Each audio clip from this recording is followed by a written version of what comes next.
Hi, this is Joshua Corsi, and I'd like to thank you for tagging along with us on Wild Things and Wild Places. I'd also like to ask that you join me for a few of the best moments of 2023. We've had a great 2023 and looking forward to an even better 2024.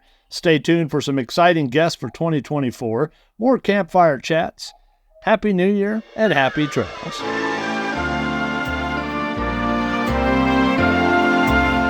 And joining me today, this is exciting to share with you. Not only do we have Neil Aitken with me, and we're going to talk about some great things that really I think will be of great interest to anybody who has had any interest in deer hunting. I think you'll find that you've heard the terminology. Neil, do you know what goat is? Goat? Have you ever heard of someone being referred to as the goat? No. Okay. GOAT, as an acronym, is greatest of all time. Okay. Have you ever been referred to as the GOAT? Yeah, I thought it was bad. Oh, no, it's not bad. No, you're the GOAT. You are actually, you were recognized last March as part of Mule Deer Days as the 2023 Life Member of the Year for the Muley Fanatic Foundation. Certainly, I think you were very deserving of that recognition. And I think it's important that we just share and tell others a little bit about you because you've got an incredible story. First, you're a strapping young man. Date of birth? 123-31. So that makes you 92, right? Pretty close. 92 years young. And you love deer. Okay. You do love deer? Oh, yeah. Well, it was at California. He said, go to the neighbor and ask him. I know I've been in your living room, and you've got a tremendous amount of deer shoulder mounts that go from the kitchen all the way, wrap around the living room. It's a beautiful setting, sitting in your chair in the evening time and looking at all those memories. But is there one hunt that stands out that just really resonates with you as, man, that was perfect? I think probably it was the last hunt before my wife passed away. And it was back in Lyside because I knew that country. And we'd always get our deer and sometimes be out by 9 o'clock in the morning to the check station. And she had dementia and that stuff. A fairly good little deer ran out. She shot it with one shot and that. I got another one when we went back, and that was the last deer hunt because she killed a moose. The dementia was pretty bad, and that's a bad thing to have. And she loved to hunt. She was a good shot with a shotgun and stuff. I think that was it. And I miss it, and I miss her, too. It's not the same. I'm lucky I got Roddy Anderson, and that to take me under their wing, or I'd probably be in. You just don't get around when you're in your 90s as good. You ache and moan and groan, but they take care of you. They put you on a spot and turn you loose and keep an eye on you. It's people care about you a little bit while you hunt mule deer. You make a lot of friends. I bought a few governor tags and commissioner tags to get to hunt the good places, and that always worked out. They got good eyes and help.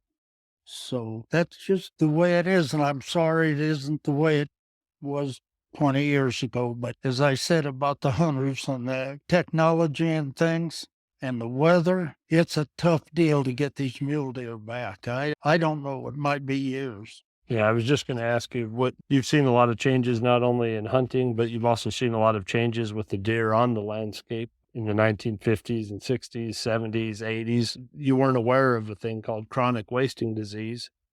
Where you live now in Shoshone, chronic wasting disease is very prevalent. You've seen the direct impacts of that disease with the deer in your area. The deer have taken it on the chin. There's no doubt about it. But I guess we got to think that there's still some hope out there. How do you feel when you think about the next generation and moving forward with not only our hunting heritage, but just with deer in general? I mean, is it something you feel good about, or is it something that you're just very concerned about? Well, I'm concerned about it because, the game and fish, that's a tough deal to, they realize what it is, but it's tough to deal with people who want to come out of staters and the in-staters, and I don't think that they change from 4-point to 3-point, and then they get it's a 4-point. But they look at the eye guards, and if they're over an inch long, and in the old days, the hunters weren't horror conscious like they are now. They've got the deals where, a 200-inch deer, 30-inch deer, and that they have a competition deal. Look what I killed, and that they really, sometimes you don't think that they do it for the sport. They do it for the challenge to beat the other guy. I'll show him. I'll get him a bigger deer this year. And I don't know what the answer would be to bring them back. You can't. They've cut the quotas. They've done everything. But you can't just shut off the sport. But it takes a better guy than I to figure out the solution. I don't think they'll ever come back like they are, be 10 years, if the weather stays good. If you were to visit with somebody who was just starting to get into hunting, what advice would you give them that you've learned over your lifetime that you wished you would have maybe learned long ago and it just took you a while to get it figured out? Is there a piece of advice out there that you think's worth sharing? I think maybe we were a little too serious. It even got to be competition, and it should be for the fun to get outdoors and see the animals and be in Wyoming. The country is neat. People are pretty good. If you don't shoot a great big deer, or even if you don't get a deer, you brought your family out or your friends and had fun and went home, call it that, because it's really more than killing. It's the sport. To kill something is I don't think it's number one. Fun to get it outdoors and the companionship and that, and make new friends out of state, and go here and go there and look at the sights. That means more. If you get the good thing, it's a bonus. And it's just a level up. All right. We better start with some introductions, huh? All right. Yeah, you know me. I'm Josh. I'm just Josh. That's just Joey. You guys are the stars of this. We got. Let me just see if I can make this really cool. Not that you need something to be really cool. Okay. Let's see. All right. 16 years old from Evanston, Wyoming, Callie Pace. No, not very good. Okay. Nobody really liked that one. You could tell he's a Dallas Cowboys fan. Huh? Yeah. No. Okay. How about that? Nobody was a Dallas Cowboy fan at dinner tonight. You're a little crazy. A little crazy. Okay. You're a little stuck in your head, but Yeah. eventually we'll switch it over. Yeah, I agree. All right. And we got Joey Try It. Big fancy introduction. It's not going to happen. It's not going to happen. 15 years old from Star Valley, Drew Hamburg. And the crowd goes wild. Yay. All right. You know what? You should try being a rodeo announcer, be an accurate career field for you. Yeah. A rodeo announcer. It'd be better than being in the rodeo. That wouldn't work for me, I can tell you that. Yeah. All right, let's get to some business. We got this special time we've carved out to have this podcast with you two young ladies that are participants in our Putting the U in Hunt program. And we just wrapped up having a dinner and a couple of cool things that we talked about tonight about what to expect tomorrow. But tomorrow at daybreak at 5:45, we're heading out. We're chasing elk. I can't believe it. I'm grinning from ear to ear right now. You really are. Yeah. I've never seen a grin that big. I'm excited. I want to get an elk. You do? Yeah. All right, let me ask you about how did you hear about this? How did you hear about the program and Muley Fanatic Foundation? You want to go first? Sure. My dad works with someone that works here. Okay. Yeah. So he had an in. Yeah. And I think the person he works with just suggested it for me. Yeah. Let's just talk about it. Let's just be real about Right. it. There's a unique I don't want to eat tags. Nobody wants to eat tags. I think it's so cool too that it's just us four out there. Nobody else is allowed to do it yet. We're the ones scaring the elk for the first time. Yeah, exactly. I can tell you right now, both of you ladies are very strong, stronger than I can ever be. To deal with this and to go through all this, it's incredible. So just my heart goes out to both of you. So I'm glad that everything's working out and we're getting to this opportunity. Oh yeah. I am so excited for you both. All right. Obviously, that's why you're a part of this program, and I thought it was important that we talk about that and let it be known. There are other people out there, other children that are facing these challenges, and here's a program that kind of gives you a break to some of the daily nuances of what you're dealing with as part of your everyday life. But tomorrow, we're all on the same playing field. We're all elk hunters at daybreak. That's the cool part. Nobody is anything different than just an elk hunter, and that's what we're going to do. We're going to hunt elk. I think it's so cool too that it's just us four out there. Nobody else is allowed to do it yet. We're the ones scaring the elk for the first time. Yeah, exactly. Fist bump. Boom. Awesome. All right. So you said you had this goal in mind of a 350-inch bull. Obviously, you've heard some of the numbers and scores being thrown around in your family because that's That's what your family does. So you know what the measurement of a good bull is.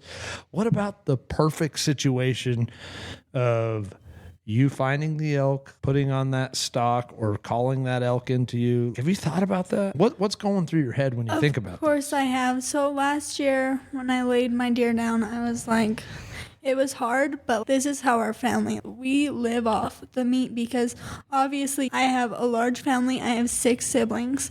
This is a really big thing. Every year, everyone who can in my family fills out a tag.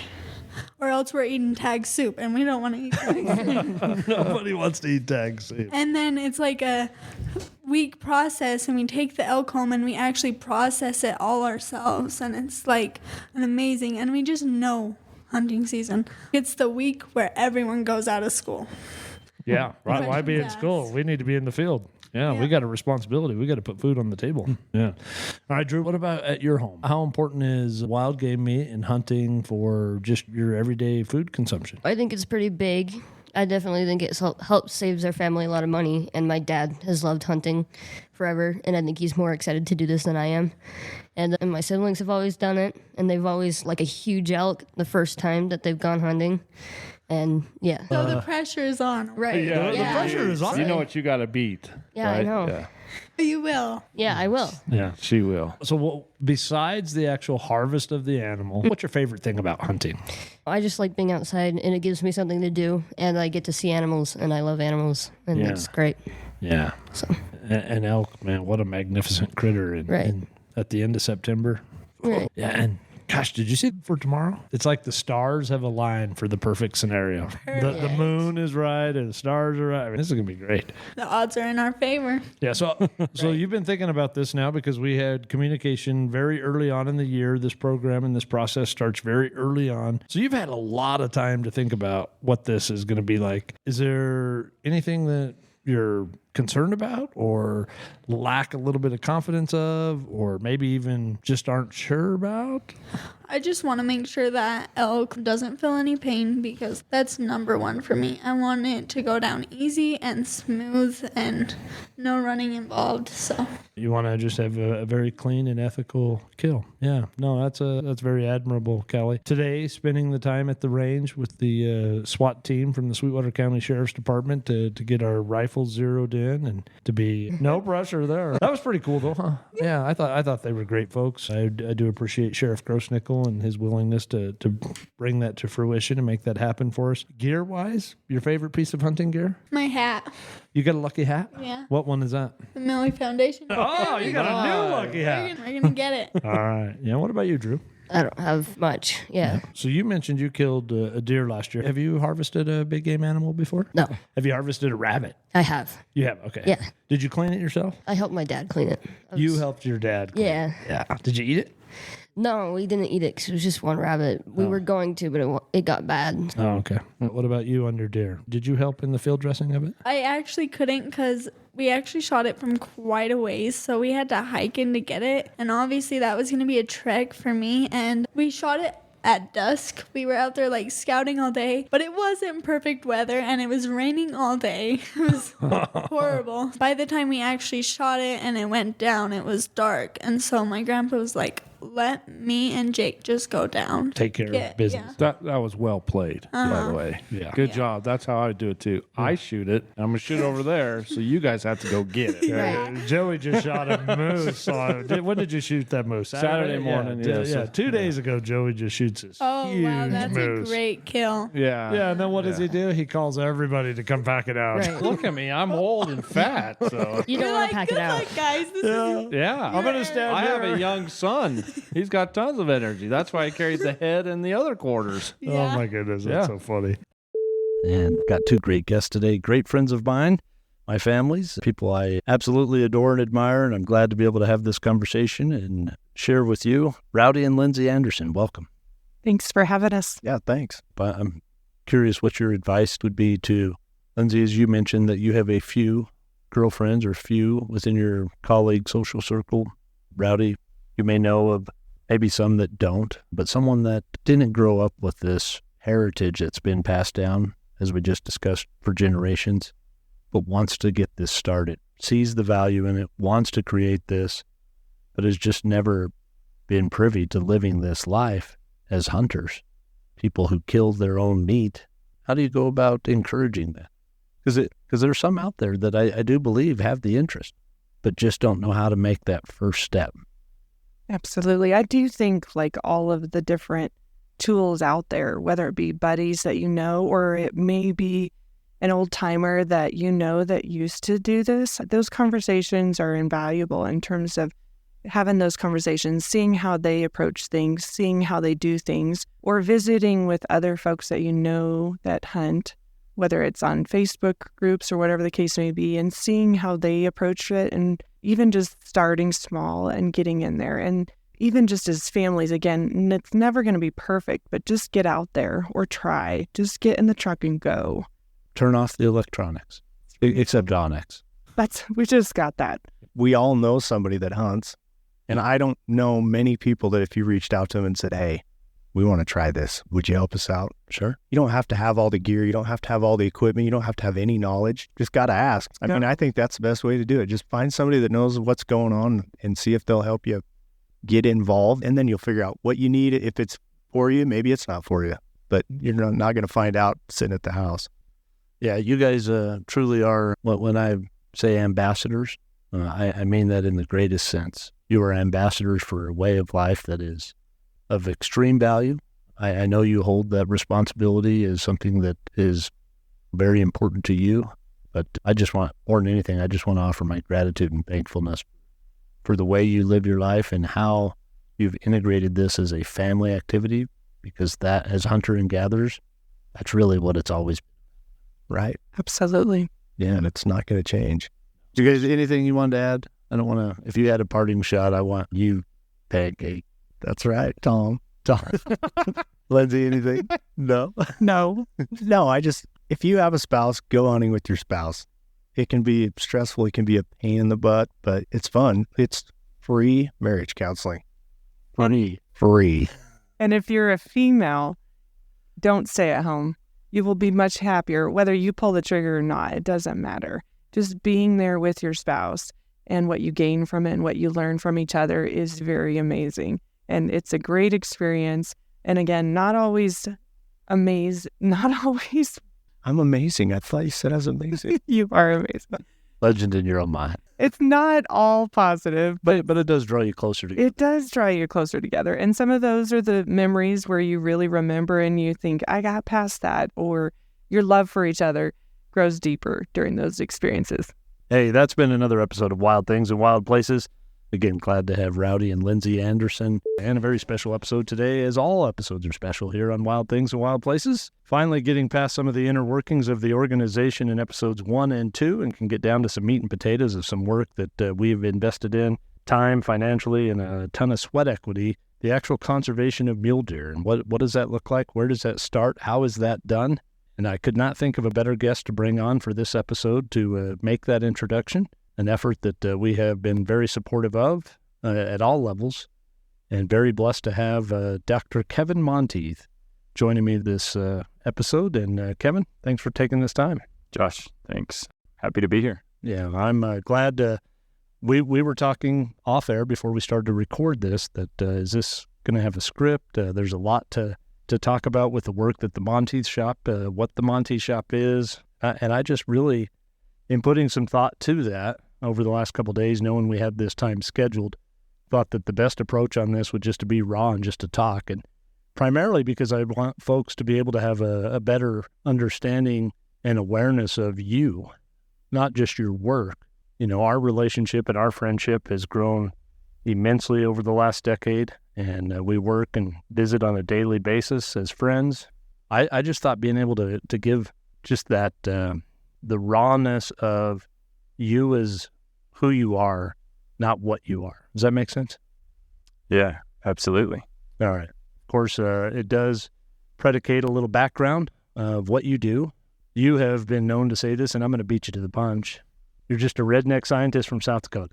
That's your description of yourself, and I've heard on many occasions, and I think that speaks volumes. Certainly, you're a professor. You have a huge respect among agencies, not just in Wyoming, but across the West and the nation. You're a national award winner and recognized as a leading scientist in many areas of mule deer conservation and ecology. But when you say that in describing yourself, that you're just a redneck scientist from South Dakota, break that down for me.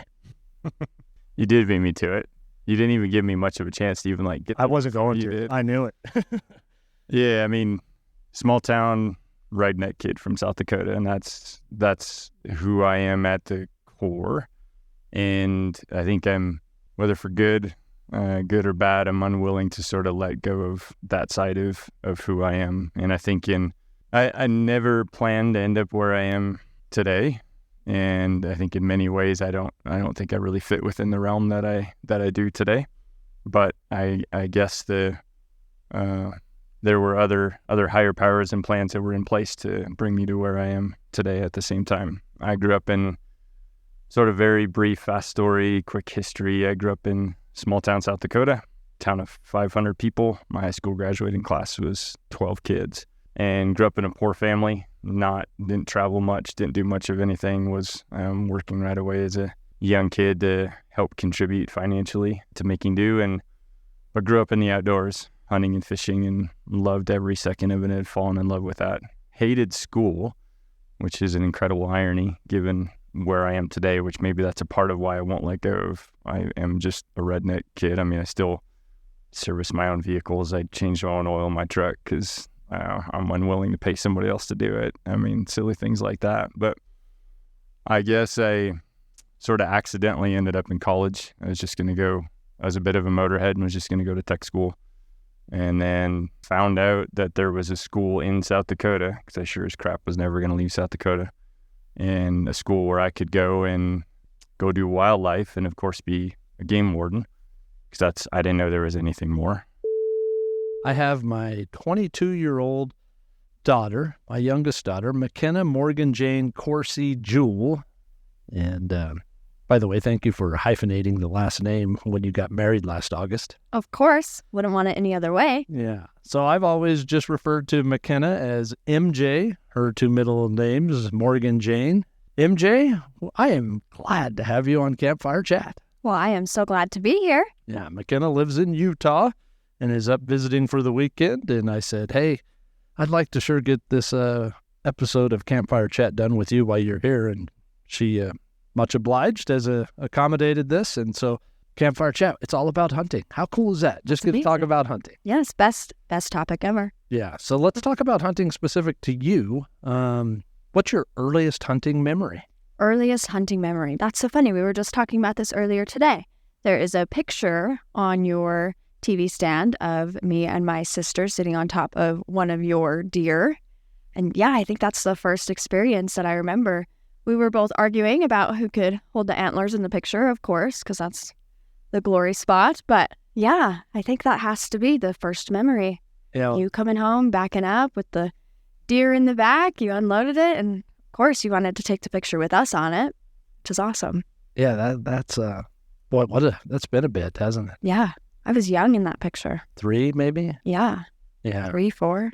I remember, which I understand not having the ability to, remember when you would have been 9 months old. But I have a picture somewhere of you in this little bright orange, because it wasn't actually a hunting piece of clothing gear, but a little bright orange sweatshirt that said Gap on the front of it. And you would have been 9 months, because I would have been in September of 2001, and you were born in January. So you would have, but you were walking. So Came out running. So it might have been October, actually, because I think you started walking on my birthday, September 18th. Okay. So it must have been, but I remember you were walking there by that deer and did the same thing. Like you wanted to climb on top of this carcass. Interesting. So your earliest memory is you and your sister Dallas on the back of that deer when you were about 3. But it seems to me, just as a father paying attention year after year in those shared moments with you, my hunts or your hunts, you've just always had this infatuation with the field dressing and the breaking it down to consumable meat portions, and whether it's quartering it in the field or bringing it home. But even, do you recall the one hanging in the garage where you were like, Just skinning it and getting it all ready to go. Yeah. yeah. What about that is so fascinating for you? Is it just the anatomy of it and I how love it all the anatomy and how it's all a little different, but still pretty much the same as we are. And I don't know, you just get to break it down piece by piece. It probably makes me sound a little crazy, but I just think it's awesome. I don't think it's crazy. I think it's I'm glad, especially, if anybody's seen you, you're very dainty. You're always very, I don't know, you're beautiful. So to think of you just getting elbow deep in blood and guts is, unless someone knows that you've always been that way, they would never probably put that on you. I'm sure when you were at school, going to school in Utah, people were like, "You hunt?" Yeah. Yes. Did you ever get that? Yes. So one time this kid, I have a bug out bag in my back of my car, of course. And this one kid cut himself. And I went to hair school, so scissors all the way. But yes, I was like, well, I have something that can take care of that. I go out to my car, bring in this huge backpack that's all camo. And everybody's like, what is going on? You, out of all people, have that in their car? It's like, yeah, you always got to be prepared. Yeah, very cool. On that note, people were probably then interested to know that you pursue the recreational sport of hunting. It's something that you look forward to every year. You harvest or kill your own animal and you eat it. Mm-hmm. And that probably is maybe sets people back that don't really know you, but are just getting to know you maybe, that you do that. Yeah, probably a little bit of a shock to them. Yeah, I would think so as well. Although you've always done it. And so I'm glad you do. Yeah. What is it about hunting that you enjoy so much? Probably just the experiences with you, most of all. Memories that you can't get rid of, for sure. Oh, that's beautiful. Thank you for saying that. Yeah. Filling in for Joshua Corsi, he unfortunately was not able to make this episode, but ladies and gentlemen, boys and girls, Adel and Even are putting the You and Hunt program, Youth Hunter, woo, joining us. And then we have a few other special and not so special guests, but can we introduce who ourselves? Who are you pointing at there? Who did you point at? These guys. I don't know if you recognize that voice, but that is the Adel. Do you know who that is? Yeah, it's Cody. The Cody Robbins. Cody with a capital C. Capital C Big from Sea Dog. Live the Hunt. Woo! We should call him Sea Dog now. Sea Dog. Okay, he's now forever Sea Dog. Hey girl, I am so excited to go hunting with you. I'm so proud of you. That picture, that bull was awesome. It looked like the snow was deep, and I bet you worked really hard for it. And your father told me a story about you, about your swimming. I was telling him how much I admire you and your strength and how strong you are through your journey. And I look up to you, girl. You're a 14-year-old girl, and I look up to you. He was telling me about your journey, and I also said, I shared with you folks, I'm a dad of girls. And to have the strength to talk about that kind of stuff and just to stand there strong, that's admirable. Very admirable. Adeline, you're going to have to be really nice now because you're going to be in some bear cage. Wow. If you don't trade me all the treats I want from your lunch, you might not even get a bear cage. Yikes. We better put some extra snacks in her lunch for tomorrow. Just so then I know what's your favorite food. So then I can bribe you. Definitely not bribe you. I feel... And we never finished our conversation from earlier. With the one about your favorite snacks. Oh, Reese Peanut Butter Cups.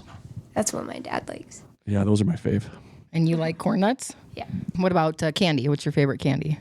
That's hard. You should give me a category. So Chocolate. Oh, chocolate? Man. I like Snickers, Heath bars, and Twix. Yeah, I don't really know which one's better. They're pretty solid. Yeah, I love Twix, so. Yeah. And then my favorite gummies are sour gummy bears, or not sour gummy bears, sour gummy worms. And I also like Warheads. Oh, I love Warheads. Sour stuff's my jam. Cody, have you ever had Warheads? I have not. I don't even know what they are. I'm going to go find some. They must not sell them in Canada, or? I don't know. Maybe I just don't have a sweet tooth, or I haven't hunted them down. That's true. They're not sour at all, and they're really sweet, and they're really good. And so when I give you one, you have to eat it. Tomorrow. That's what we'll do. So we got to get a drop-time mule deer and get Warheads tomorrow. Yep. Okay. That's our weekly goal. And that wraps up another episode of Wild Things and Wild Places. But remember, the journey doesn't end here. Make sure you never miss out by subscribing, Whether you're listening to us on your favorite podcast platform, streaming us on our website, or following us on social media, subscribing is the best way to stay connected. Thank you for joining us, and stay tuned for more wild episodes. Everybody knows I'm a mule fanatic.